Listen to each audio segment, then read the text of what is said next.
Welcome back to the channel.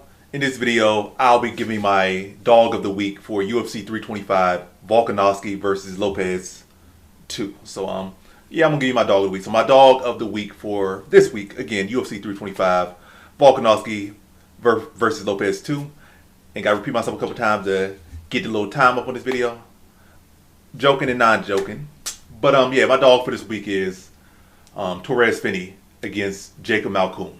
Not the greatest dog. I think what he's at, like plus 135-ish right now. Might go down, might go up. By the way, right now he's currently sitting as a dog, and I think he's going to maintain a dog value. I don't think, unless somebody has an injury or something that they publicly announce. And I'm not even saying, like, I know some insider things that Malkoun is injured. He's not injured. I'm just saying it based off. I know it's not too many good dogs on this card. Or at least to me, because I don't really know the road to UFC guys. I don't really care too much about them. And I'm pretty sure like maybe one out of those 4 fights or 5 fights will be a dog. But again, I don't know or care too much about those guys. And I can't really base too much off, their fight experience. Unless it's in the UFC or like Bellator, then I have really seen them fight guys that are like of UFC level. Or maybe if they fought some guys, along their journey that were UFC level recently or whatever. Then that'd be something to judge. But based off that road to UFC, it's so inconsistent. Like, you might as well just be judging amateur fights. It's not a good indicator of where their skill level's at, and the stylistic matching and all that. But yeah. So I'm gonna focus with people I have seen fight in the UFC. Now I've seen Malkoun fight in the UFC. I've seen him lose in the UFC. I've seen Torres Finney. He's undefeated, but I'm not picking him just because he's undefeated and because he's underdog. I'm picking him. I mean, those are factors. But undefeated, he's underdog. This is underdog video. I'm picking him as my dog, Torres Finney against Malkoun. But yeah, I looked at Malkoun's stats some more, and he actually has a 20% takedown defense ratio, which is not good at all. It's not like many people take him down, but the people that have tried to take him down have had success more often than not. So he's probably been, I think, I forget what, like 4 takedowns were attempted on him. No, 6 or something. And he got 4 of them given up. By the way, I don't know the exact, my math is wrong right now. But I judge it all based off the percentages, 20%. 20% takedowns, he only has a 20% takedown ratio. So if you go for 10 takedowns, you're going to get 8 of the 10. That's what it's currently sitting at. Again, obviously this ain't perfect, but that's what the stats suggest. And Torres Finney, in a fight between 2 wrestlers, that's not a great stat to have. Well, I was about to say something dumb, but yeah, that's not a great stat to have. And plus, another thing I don't like about Malkoun in this one, or I would like for Finney in this one, is that Finney's been active. It's coming upon 2 years since Malkoun last had a fight. His last fight was in March 2024. We're coming upon, he's going to fight now before the 2-year mark, but again, it's roughly about 1.8 years since he last fought. That's a long time that I have fought and I've been in the octagon.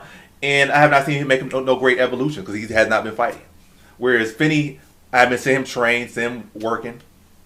He's been active. He's been having fights. Again, nothing super impressive yet. But Malkoun and Finney pretty much the same fighter. Neither guy are particularly strikers. I have seen more striking from Malkoun. I've seen more fights from Malkoun. Malkoun has had about 6 UFC fights. Finney has only had 1 UFC fight. He had like 3 Contender Series fights. So I've seen a lot more from Malkoun. But what's most important right now is I have not seen Malkoun fight in nearly 2 years. Whereas Finney has been putting in the work. Finney has been, venturing outside of his gym and trying to train with this guy, train with that guy, strike with this striker. And, and strike with a bunch of different striking styles, a lot of different body types and stuff. So he's been putting in the work in it. So I like that. In a fight where the guys, I seem to kind of match up pretty evenly. They have similar styles. And for Malkoun to have a 20% takedown defense ratio, that's a terrible stat to have in a fight where, it's going to be a battle for it. I think the wrestling aspect and who can get the takedown is going to be a significant play on this fight. And then on top of that, as a wrestler, I think activity is very important for wrestling. Activity is important in their style and it's important in their schedule. Because wrestling is a very exhausting sport. You start to get away from it too much, then you can't have that same activity. So you got to stay active. Stay wrestling, in the gym, outside the gym, busy in your schedule, so that when it comes time to do that, your motor's already still hot and running.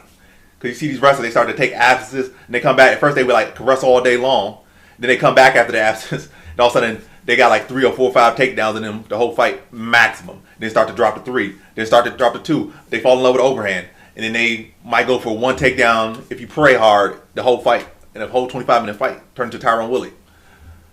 But yeah, just pretty much that whole thing was just a long extended Tyrone Woodley disc. Because at first, when he first was like in Strike Force and whatnot, he would just wrestle you like Kobe Covington did, and Usman never was fully wrestling like that. But yeah, pretty much like these other guys. He was a very high high volume wrestler, and then just dipped off. So again, wrestling something like you will definitely lose it if you don't keep doing it. And yeah, so I like Malkoun for his activity. I like the fact that he's been trained. I like the fact that he's been getting out of his comfort zone. And I think he's a good dog in the spot. And the fact that Malkoun has a 20% takedown defense ratio is also, I think, a clear enough sign that, gives me even more, makes me like the underdog pick in Finney here. So Finney is my underdog. He's around plus 135 right now. I doubt he's going to shift to a favorite. I doubt it. And yeah, he's a right now. And I think by the time the fight starts, he'll still be underdog. Maybe the live odds will shift on that. But as far as going up to the fight, starting the fight, I think he will start is an underdog. But I do think he will win the fight. And Finney is my dog of the week. So for UFC 325, Volkanovski versus Lopes 2, my dog of the week is Torres Finney at plus 135. Thanks for watching. Like, comment, subscribe, and come back for more videos. Peace.